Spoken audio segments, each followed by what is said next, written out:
Angekommen in Silverstone bei unserer Europatour. Österreich haben wir hinter uns gelassen. Sehr, sehr erfolgreich. 2 Siege im Sprintrennen und dann auch im richtigen Rennen. Jetzt bin ich in Silverstone gespannt. Das ist eigentlich auch eine Strecke, die mir richtig gut liegt. Die fahre ich auch, ja, ziemlich gerne.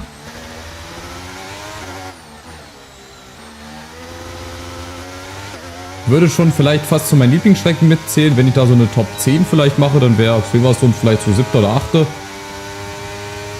Und wir entwickeln uns ja auch weiterhin richtig gut und wir könnten doch eventuell nochmal in den Kampf um den Weltmeistertitel mit eingreifen. Weiß ich jetzt nicht unbedingt. Dazu müssen halt Perez und Verstappen jetzt mal wirklich eine richtige Scheißserie hinlegen. Und wir müssen halt auch hier heute zusehen, dass wir zumindest weit vorne landen. Leclerc ist jetzt auf A1. Aber ich bin sehr, sehr zufrieden. Oh, bis jetzt schön über den Rasen gefahren. Und dank dieser neuen Lenkanimation, sage ich mal, ist auch dieser Abschnitt hier richtig gut zu nehmen. Zack, weil das Lenkrad sofort nach rechts wieder rumreißt. Weil man das einfach viel präziser durchfahren kann. Ja, 4. Platz, okay, ist für mich überhaupt gar kein Problem. Wenn wir den Start wieder gut hinbekommen, sollten wir eigentlich auch da so 1, 2 Plätze wieder gut machen. 5. Platz bislang, nehme ich mit. Wäre ich zufrieden mit. Hier den letzten Abschnitt auch nochmal gut nehmen. Und dann kommen wir sogar auf den 9. raus bislang. 8. Platz, 9. Wie viel da werden wir? 8. Platz. Sektor 3 haben wir ein bisschen verkackt leider, aber ist auch immer noch eine gute Platzierung, wie ich finde.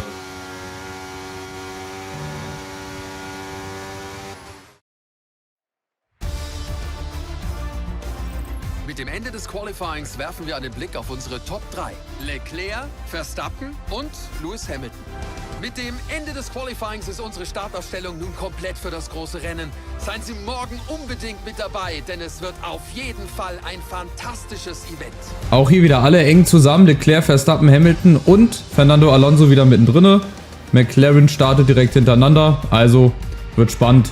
Auf geht's. Von P8 also rein mit den Mediums. Die anderen sind schon wieder teilweise auf den harten Reifen unterwegs, je nachdem.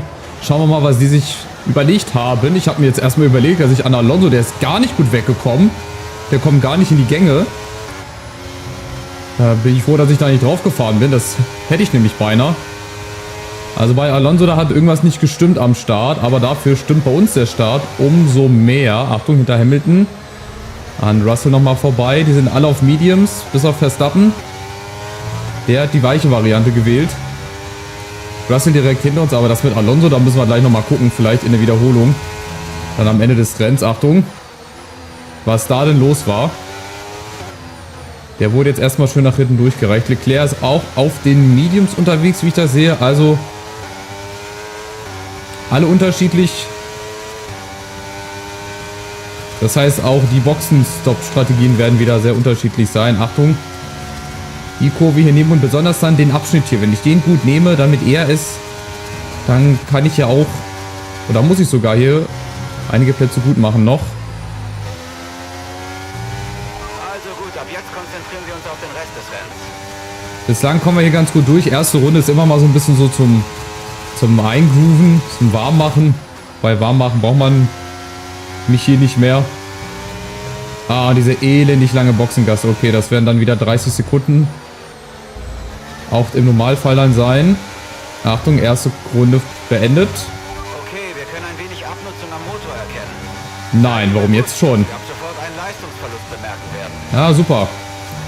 Der Motor, ja, 55%, okay.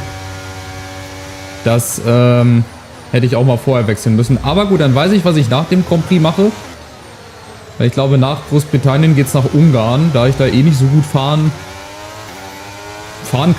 werde, je nachdem. Habe ich in Monaco auch gesagt, werde ich da wahrscheinlich den Motor dann mal auswechseln. Der auch schon wieder bei 55% ist. Achtung. Sind zu spät gebremst, aber ich komme ran. Das ist ganz gut. Die ziehen mir vorne nicht so weit weg. Wir beim Antrieb auf Platz 1. Also mit weitem Abstand. Und da ist ja die Entwicklung auch noch nicht abgeschlossen. Das sollte man also merken, dass wir hier relativ gut unterwegs sind. Achtung jetzt hier in der Kurve. Hamilton und Verstappen, vorne Leclerc. Ja, will man hier überholen, weiß ich nicht. Wenn sich die Chance ergibt, ja. Aber eigentlich ist das zu riskant hier. Ein bisschen Rasen mitnehmen. Das klappt relativ gut. Man kommt hier sehr gut vorbei. Perfekt. Da auch nochmal Props an diese Neuerung, die es gibt. An dieses neue Lenkverhalten. Man hat gesehen, was das bewirken kann. Vorne Verstappen ist gegen Hamilton. Achtung. Zweikampf. Verstappen versucht, ihn noch die Tür zuzumachen, schafft er aber nicht und somit Dritter. Wenn er Pech hat, ist er jetzt gleich Vierter. Mit DRS, aber das wird noch ein paar heiße Duelle geben. Oh, wieder hier über den Rand raus. 1,29. Wir haben 1,29,842 und da kommt Russell. Oh, enge Kiste. Jetzt ist er vorbei. Von Russell gecatcht. Aber das sind doch die Rennen, die ich auch hier haben will, die ich sehen will. Rennaction, Überholmanöver, alles gut. Schneller gegenüber Sergio Perez bin ich und jetzt vielleicht auch gegenüber Russell. Ich spare mir mal das ERS für die lange Gerade. Das werde ich hier nicht schaffen. Nee. Das riskiere ich mal nicht. Oder vielleicht, wenn ich hier außen und Trick 17, wenn ich hier innen wieder früher Gas gebe. Nee, klappt noch nicht. Aber auch das ist nur eine Frage der Zeit, glaube ich. Hamilton hat jetzt ein bisschen Abstand zu Verstappen gewonnen. Das ist alles ganz hauteng hier. Und Russell versucht es tatsächlich jetzt schon gegen Verstappen. Oh Gott, die sind da zusammengeprallt fast. Oh, Verstappen, der wird richtig in die Mangel genommen. Und wir drehen uns jetzt hier auch schon fast. Verstappen ist jetzt nur noch Vierter, hat dadurch kein DRS. Also können wir uns mal ranrobben. So gut es geht. Sergio Perez kommt auch noch. Also Verstappen, der erlebt so in der letzten Zeit eigentlich gar keine schönen Rennen. Gewinnt keine Rennen mehr, wird hier regelmäßig von anderen überholt. Wird nicht durchgereicht. Achtung, kleine Berührung damit Perez, aber es noch alles gut gegangen. 1,28,922. Achtung, Perez kommt. Oh, das wird knapp. Also auch da noch eng zusammen. Keiner ist ausgeschieden bislang. Alles gut. Und der zweite Satz Reifen wird ja für uns vielleicht ein bisschen besser sein mit den Softs.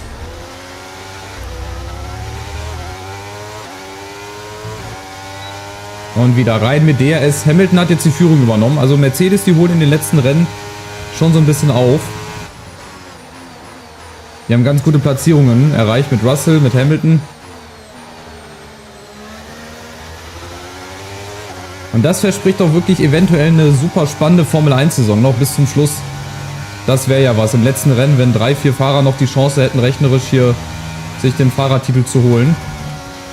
So wünsche ich mir das eigentlich, ne? So wünsche ich mir das in allen meiner Karrieren, die ich habe, dass es wirklich bis zum Schluss spannend bleibt. Oh, Achtung. Und wenn dann am Ende was Gutes für uns bei rumkommt, bin ich natürlich noch zufriedener. So, Verstappen wieder mit DRS. Jetzt kommt der Perez, aber kommt nicht ran, weil das gleicht sich aus. DRS und DRS. Da geht es dann um die reine Motorleistung wahrscheinlich. Da hätten wir wirklich einen guten Motor, aber der ist zu 55% schon verschleißt worden. So, hier die Kurve mal besser genommen. Ja, Perez, hier kriegt man komischerweise kein DRS, wahrscheinlich weil die gerade einfach zu lange bzw. zu kurz ist und nicht so lange ist.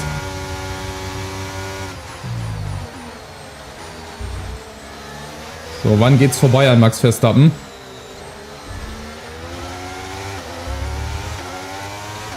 Ein bisschen pushen könnte ich, hier wird es jetzt aber auch noch nichts werden und der Perez, der kann mich auch nicht überholen, da kann er noch so sehr hin und her wackeln, wie er will. Aber bei mir genauso. Momentan ist also ein bisschen Ruhe eingekehrt, wenn man so möchte. Die Überholmanöver haben abgenommen. Und Hamilton vorne gegen Leclerc. Und dann kämpfen wir halt hier ums Podium mit ein bisschen ERS vielleicht. Hier auch aufgepasst, nicht so weit rauskommen. Und dann im 8. Gang hier, das fühlt sich so langsam an. Aber das kriegen wir hier alles sehr, sehr gut hin, muss ich sagen. Den Abschnitt hier auch. Vielleicht ein bisschen langsam rausgekommen. Jetzt hat Perez die Chance, aber er schafft es wieder nicht. Nee. Das wird er nicht schaffen. Auch wenn ich jetzt ERS ausschalte, wird das nichts werden. Hey, es bräuchte den entscheidenden Moment. Einmal irgendwo eine kleine Stelle, wo sich einer einen Fehler leistet, erlaubt. Am besten eine von den 4 vor mir. Jetzt kommt Perez, jetzt geht's wahrscheinlich. Ja, Boxen-Stop wollte ich gerade sagen. Entweder wäre es in der Runde oder in der nächsten soweit gewesen. Also für die Medium-Leute jetzt. Und für die anderen dann eine Runde später vielleicht, oder? Verstappen. Wobei, wenn die dann auf die harten Reifen wechseln, ich glaube, die wechseln dann von Softs auf die harten. Und wir wechseln dann von Mediums auf die Softs. So habe ich das in Erinnerung.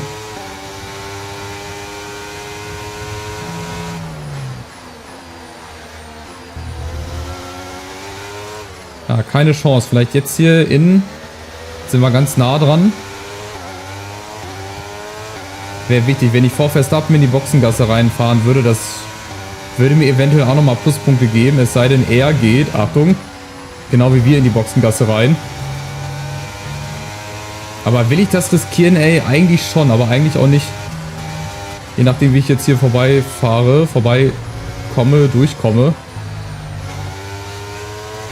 So, jetzt sind wir gut rausgekommen und jetzt könnten wir eventuell nochmal angreifen, weil er kriegt keinen DRS und den müssten wir jetzt eigentlich kriegen. Den müssten wir locker kriegen, aber bei locker nicht so. Aber den kriegen wir, ja, biegen früher ein. Achtung, Ideallinie, ja, Verstappen und wir gehen weder mit Red Bull noch mit irgendwem anders zusammen rein. Ah, mit Perez, glaube ich. Oder mit Leclerc und Hamilton. Ne, dann ist es Leclerc und Hamilton. Brauchst du erstmal wieder 15 Sekunden, bis du überhaupt zum Stehen kommst. Das ist echt... Ja, semi-gut, aber vielleicht schaffen wir es ja. Zack, zack, schneller Boxenstopp. Perfekt, 2,2 Sekunden, ideal. Und jetzt ist es halt draußen spannend, ne? Guck mal, 30 Sekunden, 31. Ich glaube, das ist mit Frankreich die längste Boxengasse. Müsste man mal messen, aber ich glaube, Silverstone 38 Sekunden im besten Fall. Also sagen wir mal rund 40 Sekunden, die du hier brauchst in der Boxengasse. Mit Stoppzeit und so weiter. Und jetzt Fullspeed. Wir haben die schnelleren Reifen. Als dann auch Verstappen vor uns und Sergio Perez, je nachdem. Oder geht Red Bull zusammen? Ne, werden sie ja nicht machen. Wären sie ja schön blöd. Aber da könnte sich Red Bull vielleicht ein bisschen verzettelt haben.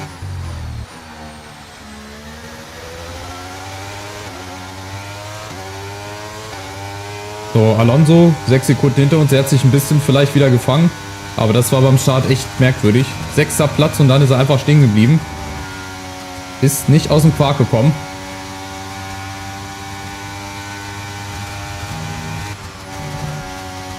So, ideal. Das lässt sich so gut fahren jetzt. Teamkollege ist jetzt in der Boxengasse. 40 Sekunden sollte reichen. Lando kommt in die Boxengasse. Bis die da erstmal rum sind. So, jetzt ist, glaube ich, Perez oder Verstappen. Ich glaube, Verstappen ist reingegangen.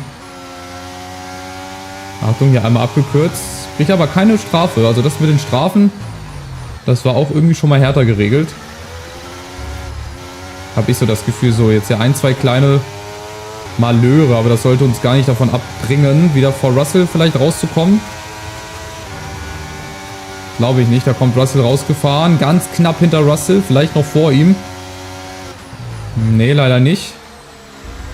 Aber er ist jetzt auch auf Softs unterwegs. Okay, also wir haben hier den gleichen Bedingungen. Aber Verstappen ist jetzt auf Hard unterwegs. Wenn das nicht ein Nachteil ist für Verstappen, weil Alonso ist auch auf den schnelleren Reifen unterwegs. Ich bin gespannt. Achtung, Russell. Nee, das schaffe ich nicht. Aber in der nächsten Zone spätestens dürfte es dann soweit sein. Hier hätte ich versuchen können. Aber da bin ich mir dann immer nicht so sicher, ob die dann nicht doch irgendwie zurückziehen oder nicht.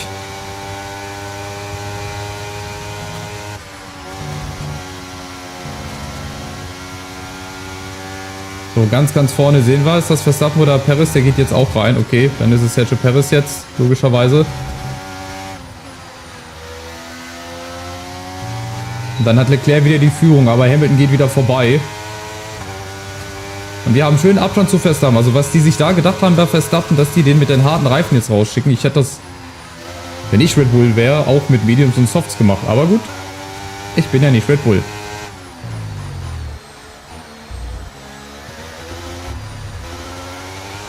Die Frage, ob wir vorne noch an Russell rankommen, ist halt auch die Frage. DRS würden wir bekommen. Sergio Perez geht ebenfalls mit den harten Reifen. Also das ist eine ganz, ganz komische Strategie gewesen.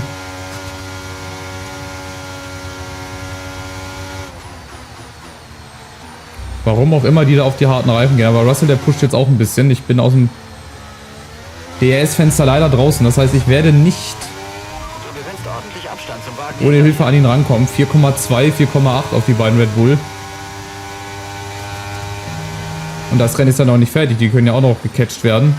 Von Norris zum Beispiel unter anderem, wenn er nicht ausscheiden sollte.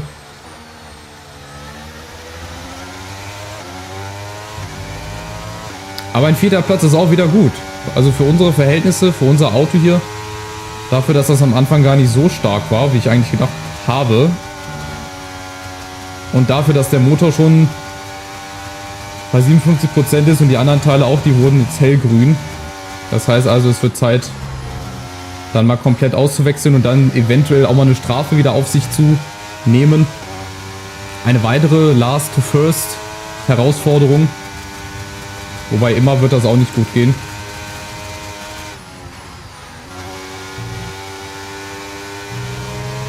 Und wir haben auch hier wieder von einem richtig guten Start eigentlich profitiert. Ja, an Alonso, auf den ich fast aufgefahren wäre, weil ich gedacht habe, der kommt doch nochmal irgendwie aus dem Quark. Aber 5 Runden kommen wir mit dem Benzin noch aus. dann irgendwie auch nicht. Und ich glaube jetzt auch nicht, dass Red Bull die letzten Runden hier rankommt. Also vielleicht nochmal bis auf 2 Sekunden ran, wenn sie nochmal pushen. Aber im Endeffekt, glaube ich,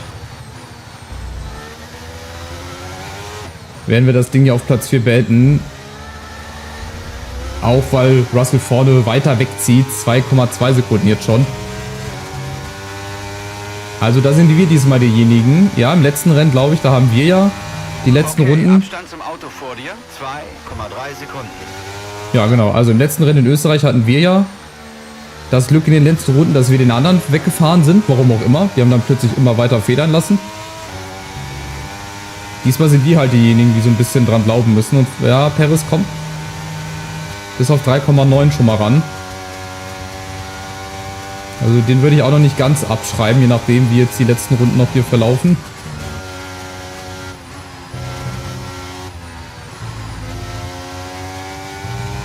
So, leider kein DRS. Ich habe auch kein ERS mehr. Ich muss wirklich auf meine reine Motorleistung hoffen. Und die ist halt, wie gesagt, hier unten bei Orange. Der MGUH zum Beispiel ist auch schon bei 60%. Was immer das auch heißt, aber es ist auf jeden Fall nichts Gutes, wenn da unten ein orangenes Symbol leuchtet. Dann ist es an der Zeit, mal ein paar Teile auszutauschen. Schade, dann wäre wahrscheinlich noch mehr drin gewesen, wenn ich mir das hier so angucke. Motor, MGUH. Der MGUK ist auch schon bei 36%. Also einmal komplett auswechseln. Schade, und das merkst du dann natürlich. Jetzt sind schon 3,2 Sekunden, auch mit Voice Crack. Ja, und Perez kommt dann doch nochmal ran, 3,6. Also das könnte in der letzten Runde doch nochmal knapp werden. Schade, vorne, das ist jetzt wirklich ganz, ganz doll abgerissen. Und vorne scheint es wieder einen Sieg zu geben für Hamilton. Dann würde der auch nämlich näher rankommen an den Führenden. Wer ist denn eigentlich der Führende? Leclerc müsste das sein, oder? Grüne Flagge. Aha, da gab es auch nochmal einen Unfall. Gelber Sektor. Aber geht gleich weiter, oder hat sich da einer hingepackt? Nee. Oder doch? Weiß ich nicht. Warten wir mal ab. Ah, es müsste ein Alpha Tauri sein, der da steht. Ja, nein, es ist Magnussen. Ein Haas. Magnussen, Motorprobleme. 2 Runden vor Schluss, da haben wir also doch nochmal einen Ausfall. Und Sergio Perez, der kommt, der pusht sich natürlich mit Verstappen. Die Säcke, die haben natürlich jetzt einen Vorteil. Die können sich immer mal abwechseln mit DRS und ich schaue richtig in die Röhre. Das ist halt der Nachteil, wenn du vor dir keinen hast. Jetzt ist Russell schon fast 5 Sekunden weg. Runden kommen wir mit dem Benzin noch aus. Der hat ja richtig stark Tempo gemacht und die kommen da hinten. Oh weia. Also müssen wir uns doch mal gleich richtig gut verteidigen.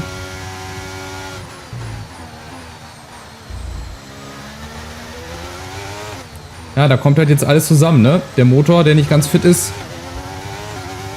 Der bislang über so viele Runden gut gehalten hat. Aber wir haben eigentlich die stärkeren Reifen. Also sorry, Soft sind deutlich schneller als Hard. Achtung, Achtung. Achtung, Achtung. Wo ist er denn? Hoffentlich nicht auf der Strecke. Ne, hier irgendwo rechts muss er stehen. Da. Ganz brav. Und säuberlich das Auto abgestellt. So, dahinter kommt jetzt Sergio Perez.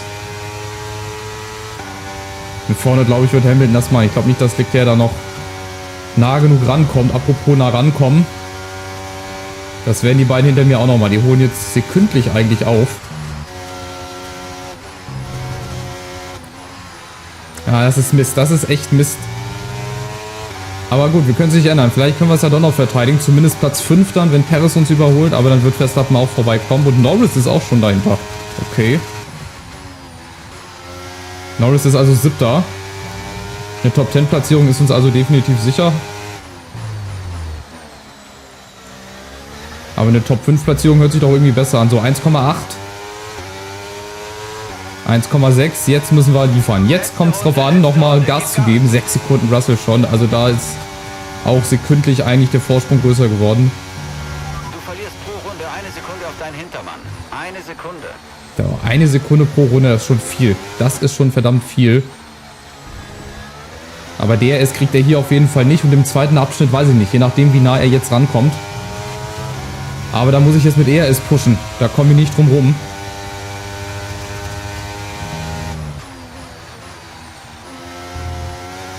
Und natürlich ist nochmal voller Fokus hier auf den letzten Metern.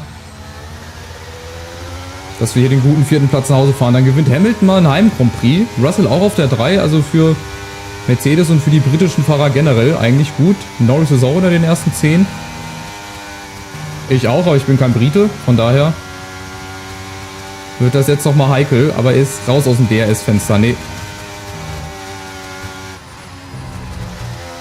Aber Verstappen kann natürlich jetzt nochmal rankommen. Der wird auf jeden Fall Perez überholen. Aber der kommt an mich auch nicht ran. Nee. Oder, ja, ich schau mal. Da kommt Verstappen aus dem Schatten. Und der ist vorbei an Perez. Also, Verstappen holt sich im letzten Moment noch Platz 5, wenn das so bleibt. Und wir fahren hier ganz knapp Platz 4 nach Hause. Perez tauscht doch mal mit Verstappen. Das wird jetzt auch nochmal eng. Also, Perez bleibt 5. Wir sind 4. Überragend. Sehr, sehr gutes Ergebnis. Das ist das Ende des Rennens. Wir sehen uns im Parc Fermé.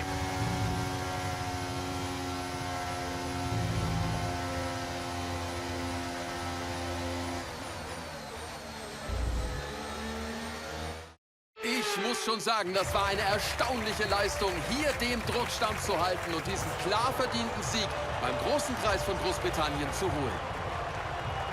Stefan, wie konnten Sie heute deiner Meinung nach so ein unglaubliches Resultat liefern? Der Fahrer stach eindeutig heraus mit reichlich Selbstvertrauen auf der Strecke.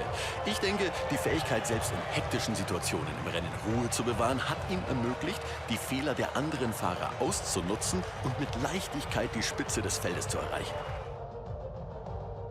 Nach einer ausgezeichneten Leistung bei diesem Grand Prix wird es bei Mercedes heute Abend sicher reichlich zu feiern geben und sie haben es sich auch verdient.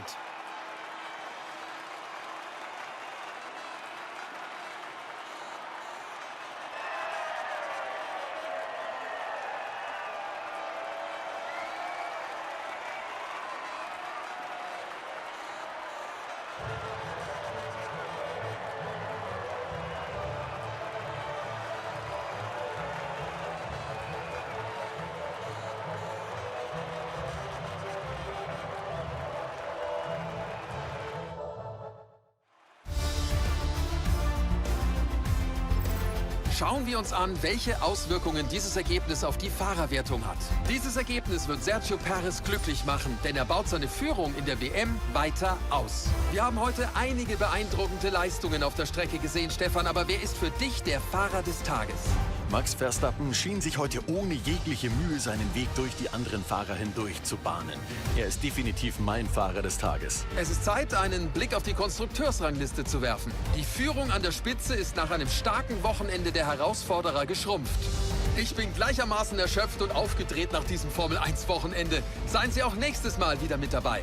Ja, offensichtlich war die zu sehr aufgedreht. Max Verstappen ist Fahrer des Tages, weil er von Platz 2 auf Platz 6 gedroppt ist. Das ist ja wohl ein schlechter Scherz. Naja, egal. Und Sergio Perez hat auch nicht seine Führung ausgebaut. Der hat 16 Punkte verloren gegenüber Hamilton. Boah, -7, -18, -28, -30. Also wir haben jetzt wirklich realistisch gesehen 6 Fahrer, die Weltmeister werden wollen und auch vielleicht werden, aber nicht zusammen, sondern vielleicht alle hintereinander. Also das wird richtig spannend. Das freut mich. Wir haben schon alle über 100 Punkte, 147, punktgleich mit Hamilton sogar. Auf der 4, hier sind wir weiterhin auch Vierter. Also es spitzt sich so ein bisschen zu. Jetzt kommen auch ein paar entscheidende Strecken, so wie Ungarn. Ja, da muss ich halt auch irgendwie zusehen, dass ich zumindest mal unter die ersten 10 fahre. Ich möchte mit euch nochmal gemeinsam auf den Start gucken und mir das mal anschauen. Und auch mal hören, was hier los war. Also hier geht's los.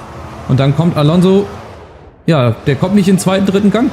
Der hat Schwierigkeiten beim Anfahren. Und gut, dass ich da noch ausgewichen bin. Ansonsten hätte es wahrscheinlich schon gleich nach 100 Metern den ersten Unfall gegeben. Ja, das ist auch immer wichtig, auch wenn es knapp war. 4:3 gewinne ich hier gegen Carlos Sainz. Fahreranerkennung, das ist auch alles noch im Rahmen. Ja, sehr schön. 4. Platz wieder. Wir kommen immer besser und besser in die Saison rein, obwohl jetzt eigentlich schon Halbzeit ist. Wir starten jetzt quasi mit der zweiten Hälfte der Saison, wo auch ein paar sehr interessante Strecken mit dabei sind. Ach, okay. Ah ja, okay. Mit aktuellem Team neu verhandeln, ja, würde ich sagen. Mal gucken, wie das da wird. Team wird kontaktiert. Mittleres Risiko. Ja, ich würde vielleicht jetzt noch nicht so hoch gehen, oder? Wenn ich jetzt schon mittleres Risiko gehe, obwohl ich bin eigentlich ein guter Fahrer. Ich versuche erstmal mittleres Risiko. Mal gucken, was sie sagen. 2,2 Millionen. Haha, haben unterschrieben. Also perfekt. Weil ich bin ja eigentlich gut. Ich rechne immer damit, dass die sehen, wie gut ich jetzt bin. Und hoffentlich da noch gut sein werde. Okay, hier haben wir wieder unsere Bonusfonds. Ich würde das einfach mal in... Da kann man einmal... Pass auf, dann kann man da einmal machen. Und einmal mache ich eine Leistungsanalyse. Und Social Media ist jetzt eigentlich auch nicht so wichtig. Wichtig ist, was auf dem Platz passiert. So, Leistungsvergleich sind wir hinter Ferrari. Aston Martin ist sogar Dritte. Drittbestes Team bislang bei all den Ressourcen, beziehungsweise bei all den Upgrades, die wir schon gemacht haben. Apropos Upgrades, ich würde jetzt eigentlich schon mal reingehen in die nächsten Upgrades. Dass wir da gar nicht in Verzug kommen, dass wir vielleicht noch so ein Teil vor Ungarn fertig kriegen. Da gibt es dann mal ein Personal-Upgrade. Triebwerksabteilung, okay. Die Triebwerksabteilung hat zusätzliche Ressourcen verfügbar gemacht und findet, dass es am besten wäre, sie in mehr Motorleistung zu stecken. Was meinst du mit deiner Erfahrung am Steuer dazu? Würde es Sinn machen? Auf jeden Fall. Da würde ich nämlich das wahrscheinlich freigeschaltet bekommen, aber auf jeden Fall, hä? Wenn der Motor besser ist. Was wäre denn gewesen, wenn ich Nein gemacht hätte? Hätte ich dann vielleicht Ressourcenpunkte mehr gehabt für ein anderes Upgrade? Weil, naja, verstehe ich nicht. Analysezentrum Typ 3. Radkappen funktionieren. Das mit diesen Typen, mit diesen Upgrades, das funktioniert jetzt auch irgendwie schneller, habe ich das Gefühl. Ich meine, Typ 3 war ich im letzten F1 in Saison 3 oder 4. Da war ich dann irgendwann überall Rang 3. Haben sie das auch vielleicht geändert? Fällt mir vielleicht als Laie jetzt nicht so stark auf, aber ja, obwohl, als Laie würde ich mich jetzt nicht bezeichnen. Ich spiele das Spiel jetzt auch schon seit ein paar Jahren, von daher. Aber ich habe da ehrlich gesagt nicht so drauf geachtet. So, auch hier haben wir überall Sonnenschein. Ob auch das Rennen dann Sonnenschein wird, wage ich mal zu bezweifeln. Aber bewölkt immerhin, okay. Also das heißt, die Sonne kriegen wir auch hier nicht zu sehen. So, was haben wir hier? Moral hoch. Aston Martin ist jetzt gut wieder auf die 4 gerutscht, aber trotzdem, dass die da oben mit dabei sind, das zeigt ja alleine dadurch, dass Alonso immer schon in der Startaufstellung unter den ersten 6 steht. So, das muss ich halt auch austauschen. Das darf ich aber, glaube ich, ohne Strafen, weil ich ja noch nicht im Training oder so bin. Turbolader, Energiespeicher, Motor mache ich mal auf die 3 hier. Das ist auch noch bei 0% und das machen wir mal auf die 2, den Verbrennungsmotor. Okay, also sieht relativ gut aus. Es macht relativ viel Spaß, weil es relativ spannend auch ist. Ja, wir haben 5, 6 Fahrer, die gerne Weltmeister werden wollen, aber es kann am Ende nur einen geben. Macht's gut, lasst einen Daumen nach oben da, ein kostenloses Abo und aktiviert die Glocke. Bis zum nächsten Mal. Ciao, ciao.